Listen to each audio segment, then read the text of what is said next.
A parte final da leitura do texto Memórias do Nascimento, Trauma do Nascimento e Ansiedade,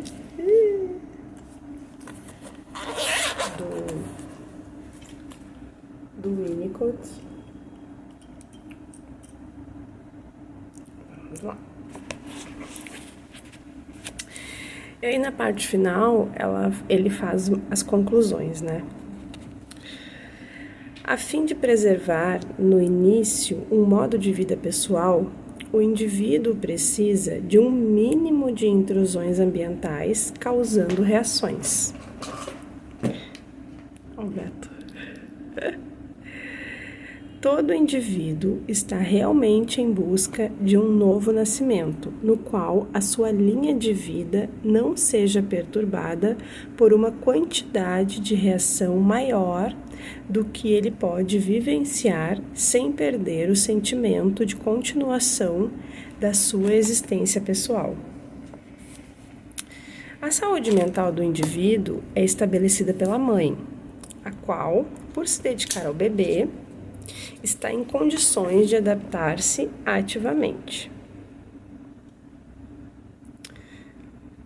A gente sabe que não é bem assim, né? Isso pressupõe, por parte da mãe, um estado básico de relaxamento e a compreensão do modo de vida do bebê individual, o que também deriva de sua capacidade de identificar-se com ele. Esse relacionamento entre a mãe e o bebê surge antes de este nascer. É verdade. E em alguns casos, se mantém durante o nascimento e mesmo depois. Do modo como eu compreendo, o trauma do nascimento é a ruptura ao continuar ser do bebê. E quando essa ruptura é significativa, os detalhes da maneira como a intrusão é sentida é também da reação do bebê a ela. Transformam-se em fatores adversos ao desenvolvimento do ego. Na maioria dos casos, portanto, o trauma do nascimento tem alguma importância, determinando boa parte dos anseios por um nascimento. Em certos casos, tais fatores adversos são tão severos que o indivíduo não tem chance alguma, a não ser pelo renascimento no decorrer da análise. Quantas vezes, né, as pessoas falam em análise, nossa, parece que eu nasci agora, quando faz uma descoberta, né? Ai, gente, eu tô com alergia de novo. Então, meus olhos, aqui do lado de minha boca, foi para as cucuia. Então, né? Em certos casos, tais fatores adversos são tão severos que o indivíduo não tem chance alguma, a não ser pelo renascimento no decorrer da análise, de progredir naturalmente em seu desenvolvimento emocional, mesmo que os fatores externos subsequentes sejam extremamente favoráveis. Ao considerarmos a questão teórica da origem da ansiedade, estaremos dando um passo em falso se vincularmos um fenômeno tão universal quanto a ansiedade com o caso especial do nascimento, ou seja, o nascimento traumático. Seria lógico, no entanto, tentar relacionar a ansiedade com a experiência do nascimento normal. Mas deixo aqui a sugestão de que não sabemos o suficiente. Por enquanto, sobre a experiência do nascimento, do ponto de vista do bebê, para podermos dizer que existe um relacionamento íntimo entre a ansiedade e o nascimento normal não traumático. As experiências de um nascimento traumático, ao meu ver, determinam não tanto os padrões da ansiedade subsequente, quanto determinam os padrões do subsequente sentimento de perseguição. E aí, ele sabiamente faz um recapitulando.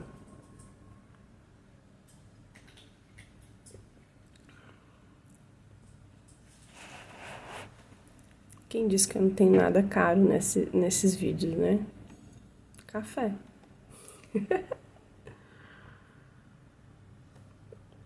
Então, recapitulando. O estudo do trauma do nascimento é importante por si só. As chaves para a compreensão da psicologia do bebê, incluindo o trauma do nascimento, devem originar-se das experiências psicanalíticas que têm a regressão como característica. Esse método deve ter prioridade sobre a compreensão intuitiva e também sobre o estudo objetivo de bebês e da relação mãe-bebê em seus estágios iniciais.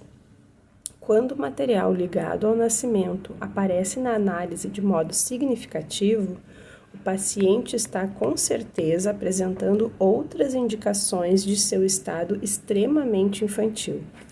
Uma criança pode brincar de um modo que contém simbolismos ligados ao nascimento, assim como um adulto relata frequentemente fantasias que, consciente ou inconscientemente, relacionam-se com o nascimento.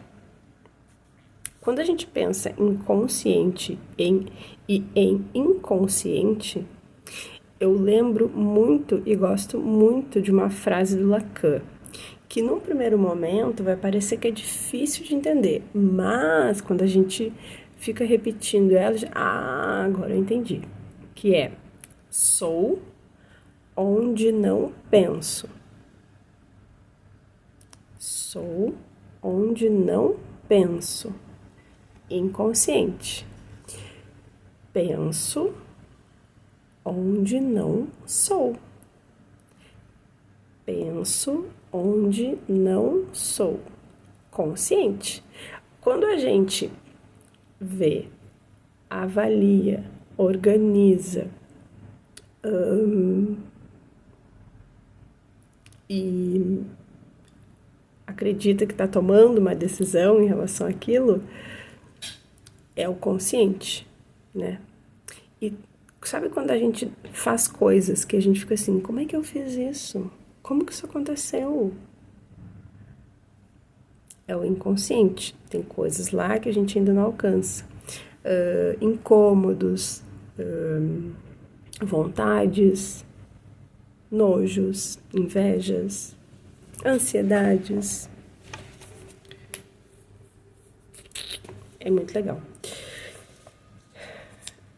Então, terminando esse pequeno adendo, seguimos. Mas isso não é a mesma coisa que a atuação de traços mnemônicos derivados das experiências do nascimento.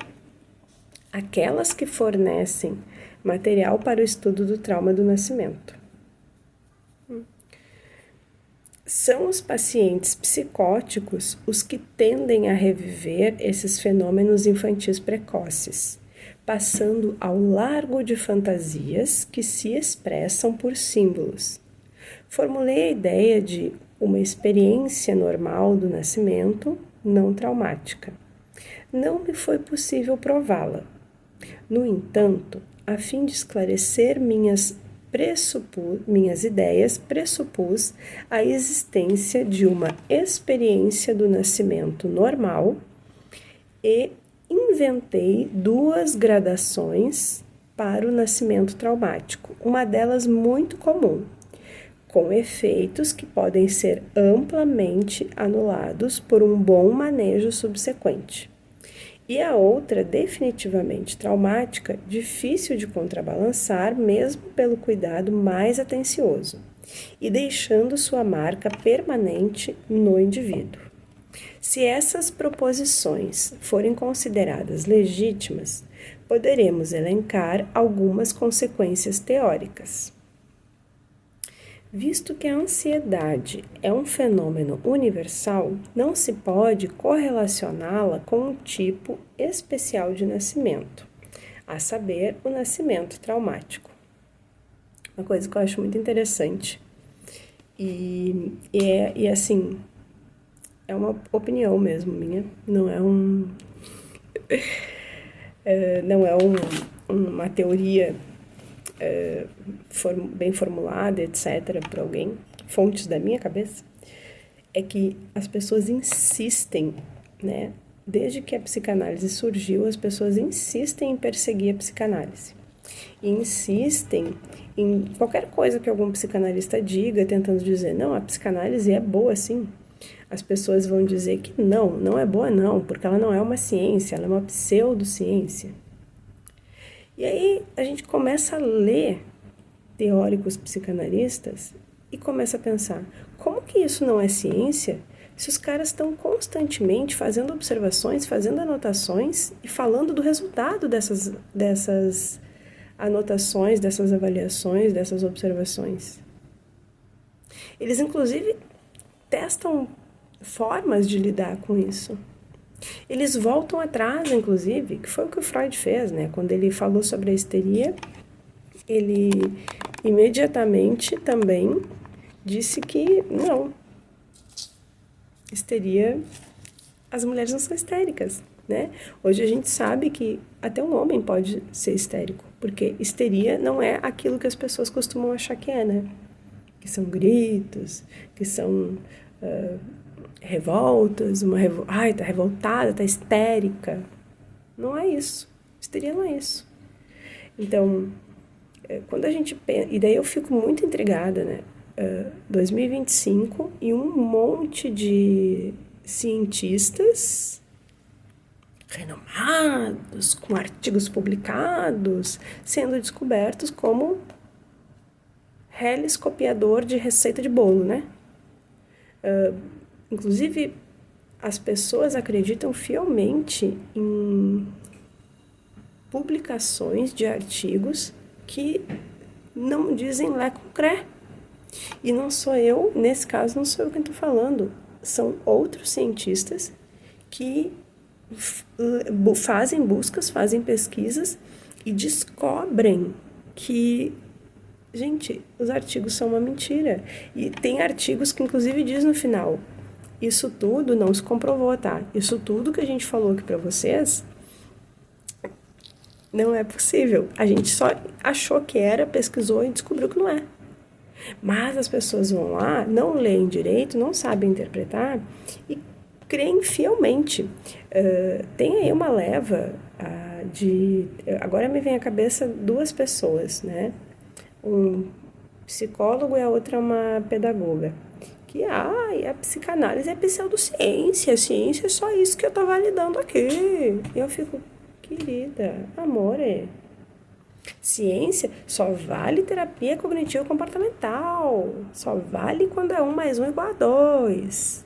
Só vale quando é certo e errado, quando é isso e aquilo. Gente.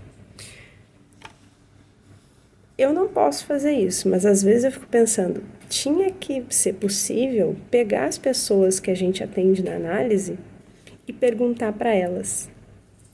Vem cá. Como é que tá teu processo? Como é que é tu antes e depois da análise? Como é que tá isso aí? Até quem saiu da análise vai dizer em algum momento que não, realmente. Eu ouvi coisas que eu mesma disse, ou que a minha analista falou, que realmente mudaram completamente a minha vida. E a gente fica lendo as teorias psicanalíticas, né?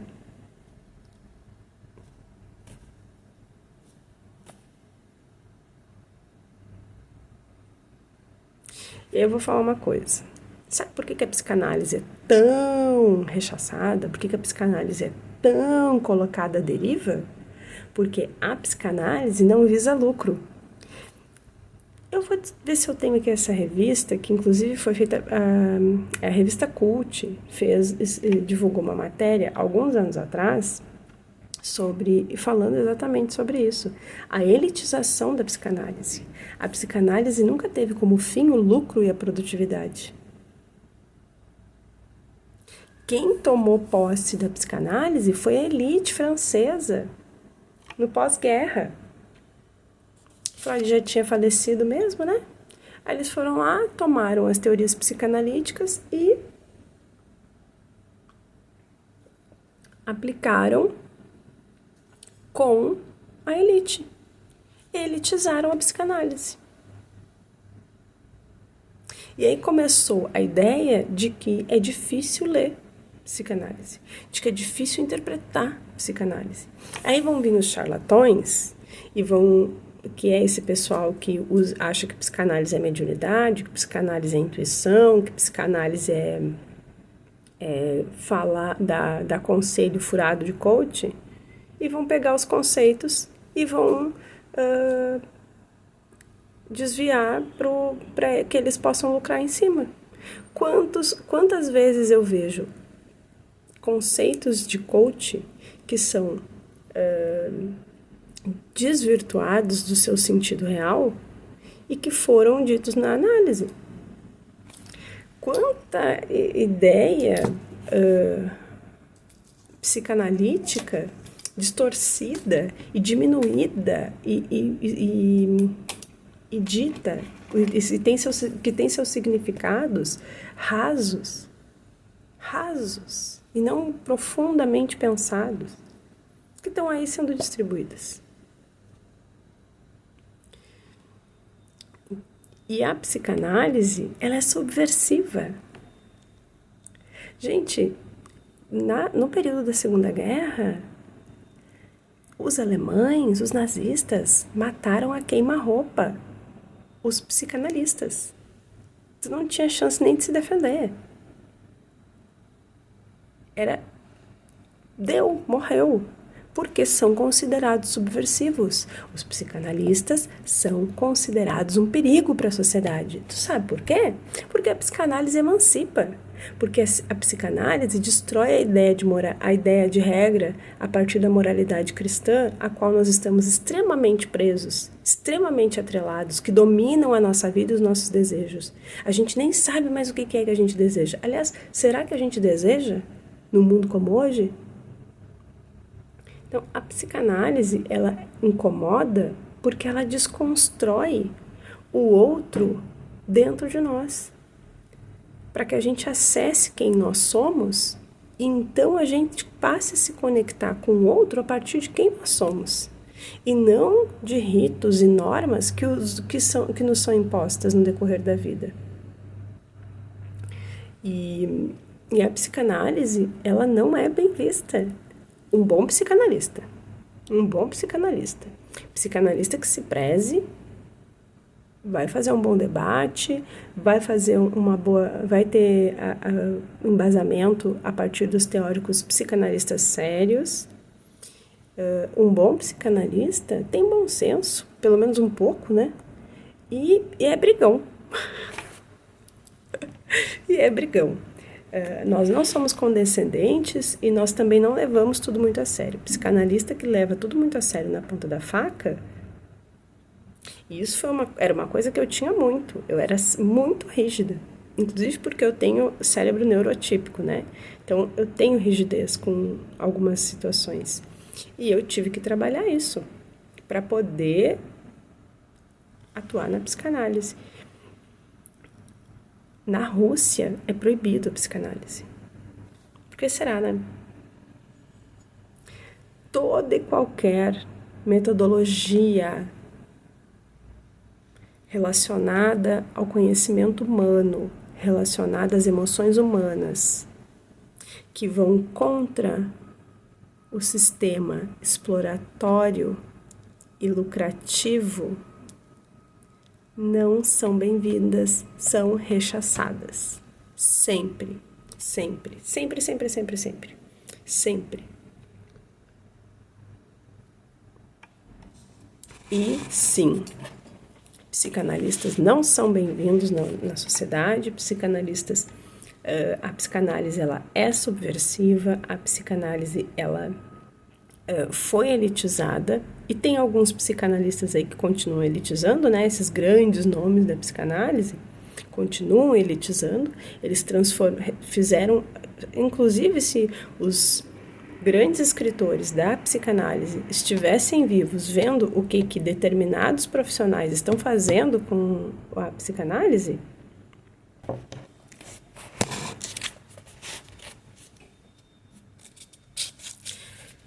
e é isso, gente. A psicanálise, ela realmente é muito boa porque ela é muito subversiva. Ela vai acessar o submundo, ela vai acessar as sombras das pessoas, ela vai acessar as luzes das pessoas, ela vai despertar na gente uma sensação de emancipação.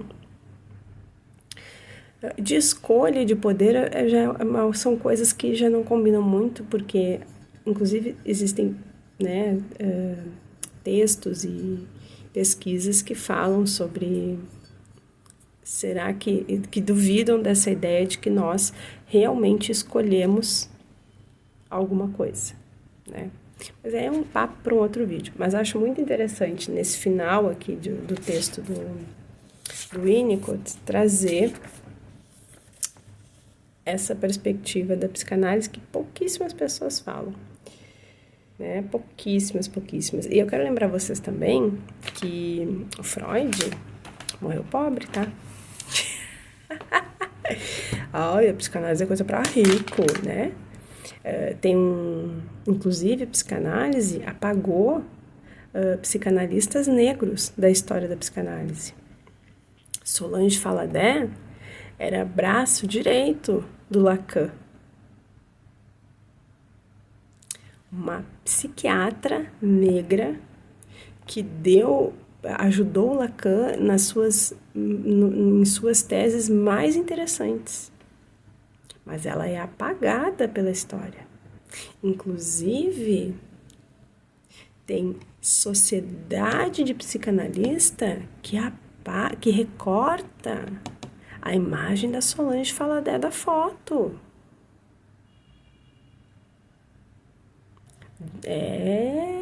Então, não vão achando que a psicanálise, que os psicanalistas que tem aí hoje, ou que a psicanálise que a gente vai conhecendo em cada lugar, ela é 100% real. Porque a psicanálise que é real, ela incomoda. E ela é subversiva. Ela é das minorias.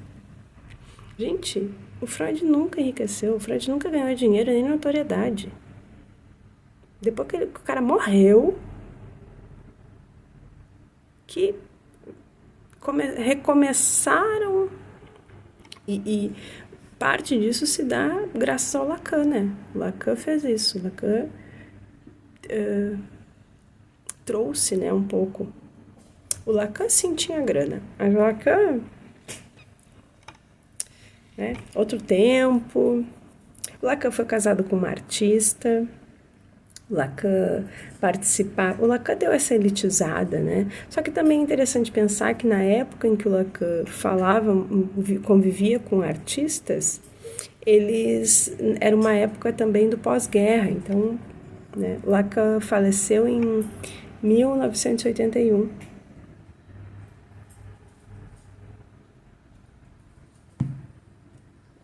A maioria dos nossos conceitos psicanalíticos foram escritos e fundamentados em períodos cruciais para a humanidade.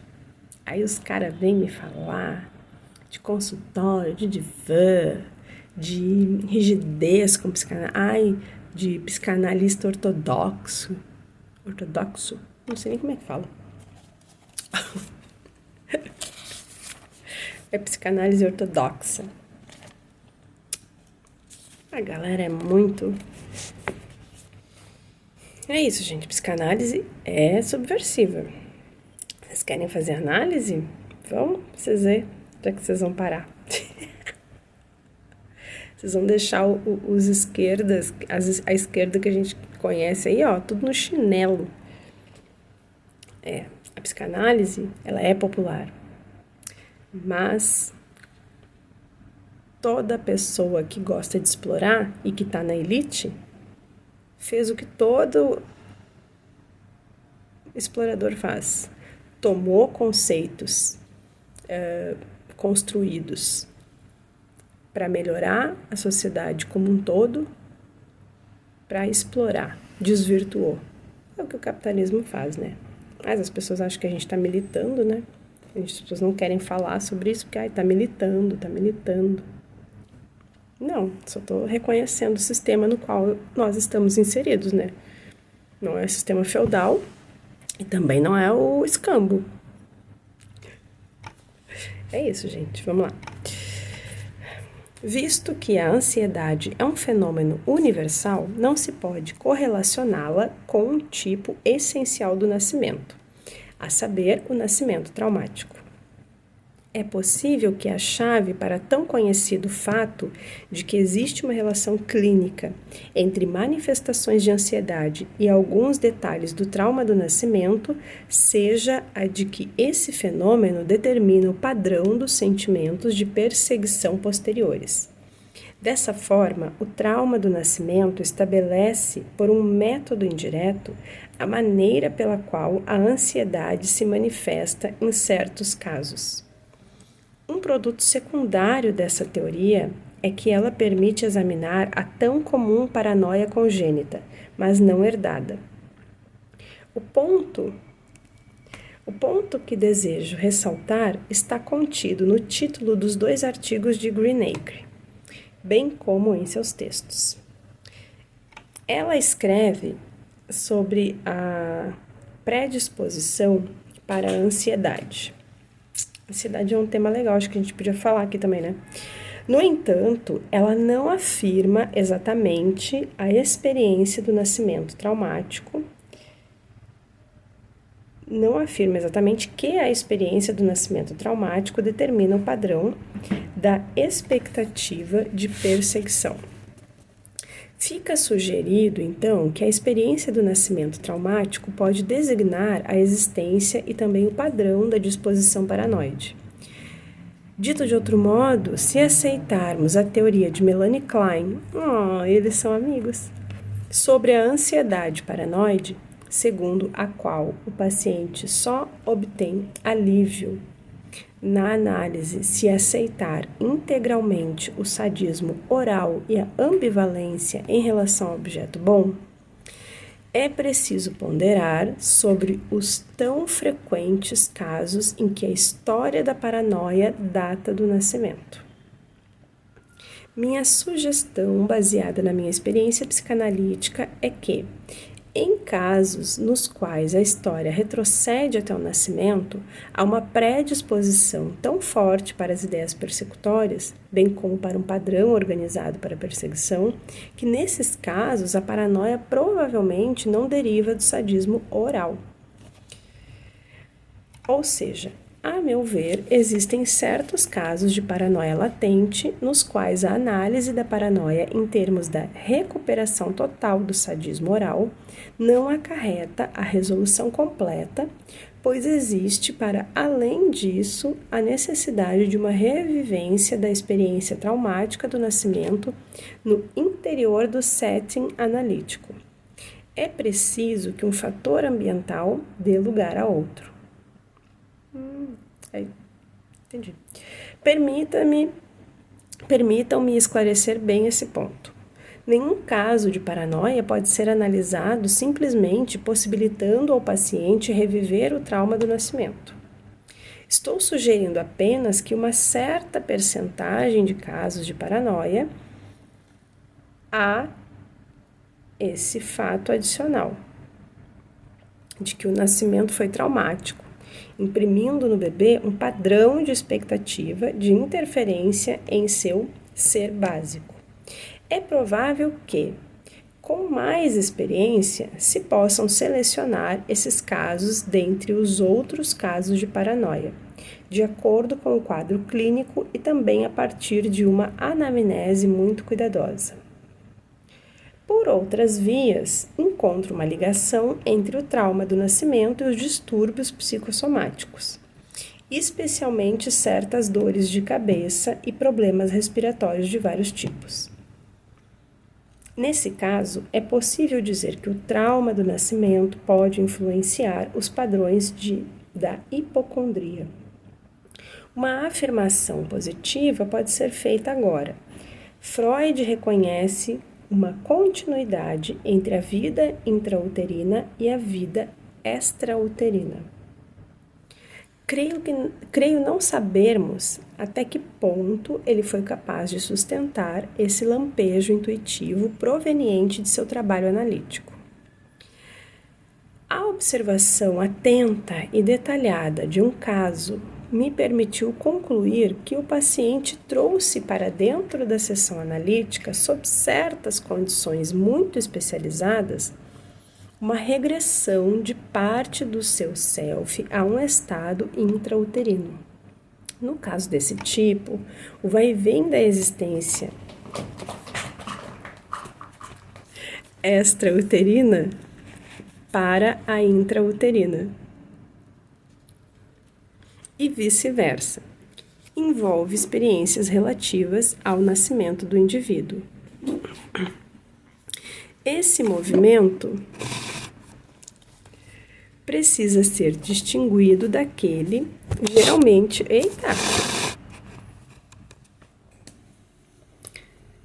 precisa ser distinguido daquele, geralmente mais comum e mais importante, que ocorre na fantasia, para dentro e para fora do corpo da mãe, e para dentro e para fora do mundo interno do próprio paciente.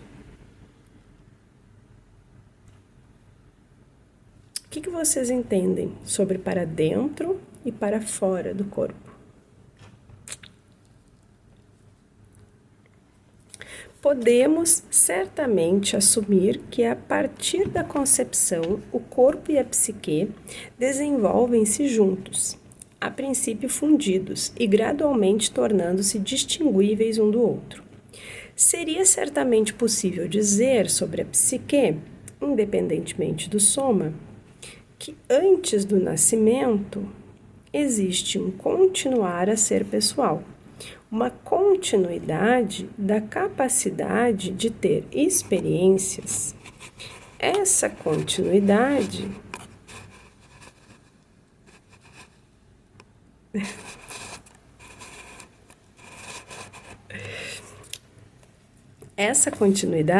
que poderia ser vista como as primícias do self, é periodicamente interrompida por fases de reação a intrusões.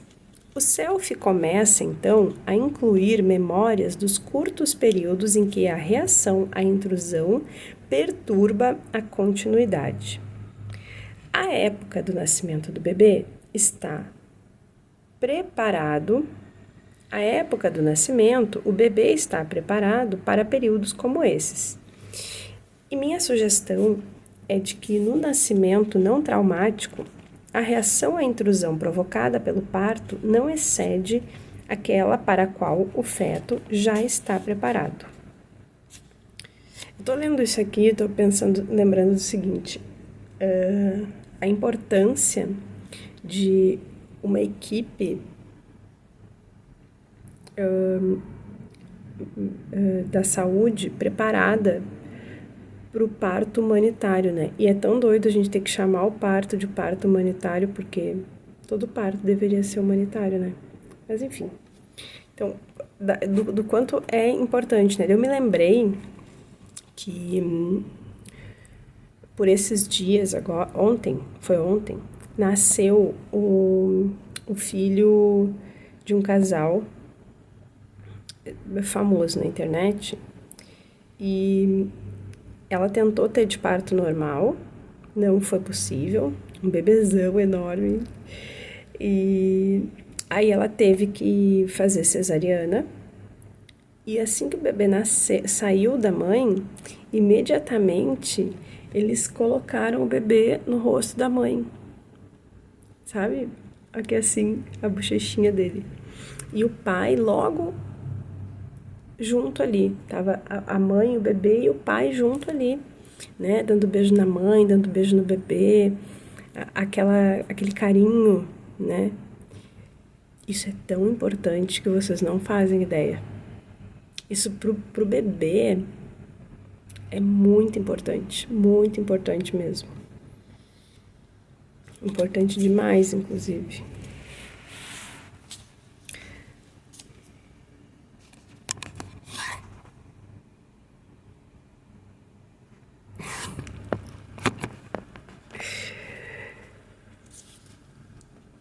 Acredita-se, geralmente, que a nova experiência da respiração seja traumática. É mais provável que a demora da respiração associada ao parto prolongado forneça o fator traumático, mais do que o início da respiração em si. Minha experiência psicanalítica leva-me a pensar que não é necessariamente verdade que o início da respiração seja significativo em todos os casos. Parece-me que é em relação à linha de fronteira das fases de reação intolerável que o intelecto começa a funcionar como algo distinto da psique. É como se o intelecto colecionasse as intrusões às quais foi necessário reagir e as guardasse detalhadamente e em sequência, protegendo dessa forma a psique até que seja restabelecido o estado de continuar a existir. Numa situação mais especificamente traumática, o intelecto desenvolve-se excessivamente e pode mesmo tornar-se aparentemente mais importante que a psique. E depois do nascimento, pode continuar a esperar e mesmo ir de encontro às perseguições, a fim de colecioná-las e preservá-las ainda no intuito de proteger a psique. O valor dessa defesa fica evidente quando o indivíduo, por fim, chega à análise. Pois no setting analítico descobrimos que perseguições primárias, cuidadosamente colecionadas, podem ser relembradas. Gente, eu estou falando isso e estou lembrando de vários atendimentos, é muito legal. Quando isso finalmente acontece, o paciente pode dar-se ao luxo de esquecê-las. Ai, é muito legal. Devo à doutora Margaret Little a observação de que dessa maneira podemos compreender o modo pelo qual, na paranoia, uma série de perseguições diversas integram-se e organizam-se, como acontece no quadro clínico comum. A organização é realizada pelo intelecto do indivíduo, a fim de defender a psique. E é por essa razão que a organização das perseguições esparsas é ela própria defendida vigorosamente. Um corolário disso tudo é que, em certos casos, há uma tal confusão de perseguições que o próprio intelecto fracassa em organizá-las e mantê-las em sequência. Nesses casos, em vez de um incremento da capacidade intelectual, encontramos, em termos clínicos, uma aparente deficiência mental, apesar de o tecido cerebral ter se desenvolvido normalmente.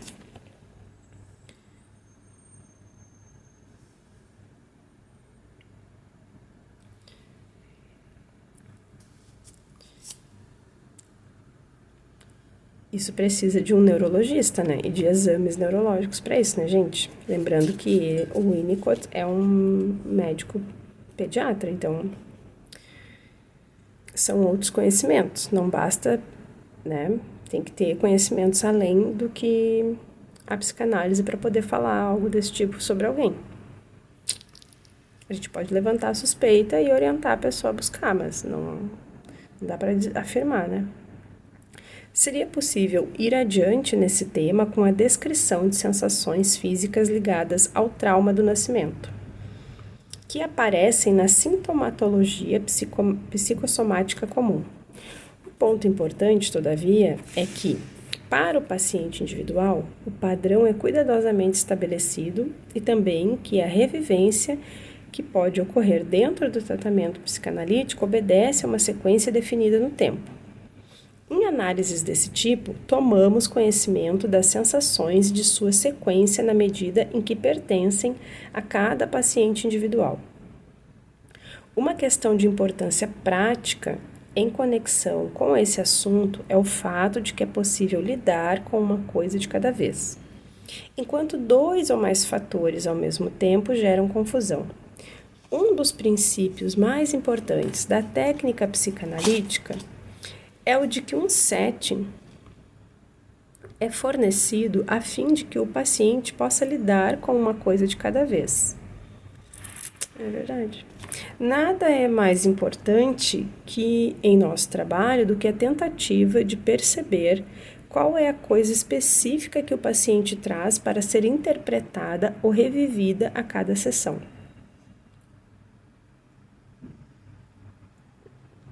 Olha, quem é psicanalista? Eu vou falar da psicanálise porque eu sou psicanalista, né? Gente, são mais de 20 vidas rondando a nossa mente 24 horas, 7 dias por semana.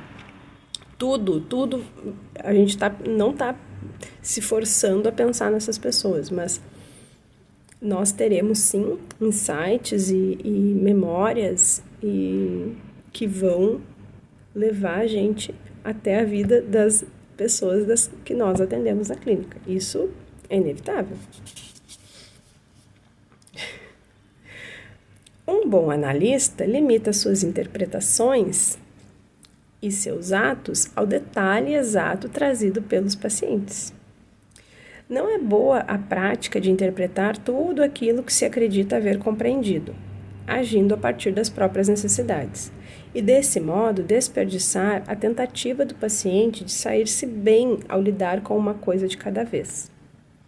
Parece-me que esse princípio é tão mais importante quanto mais nos encaminhamos de volta ao início da vida.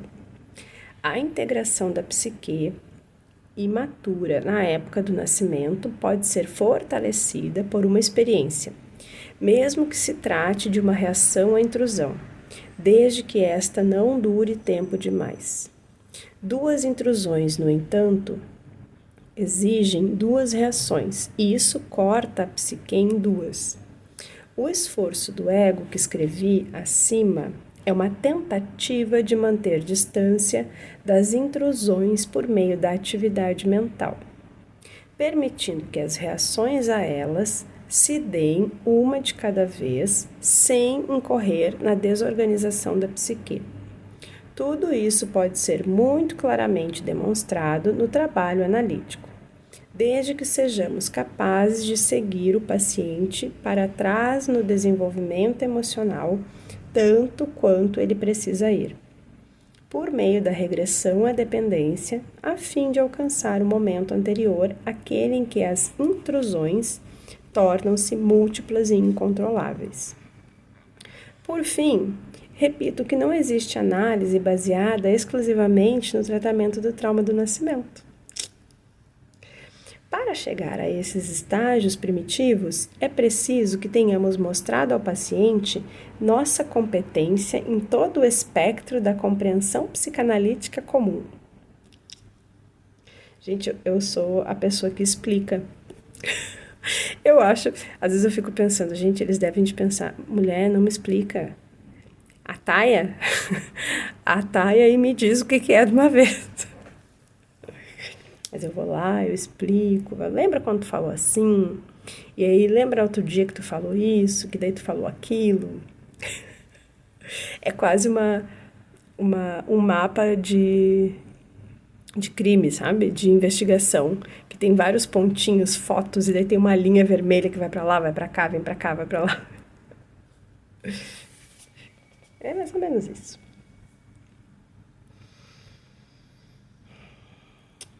E mais.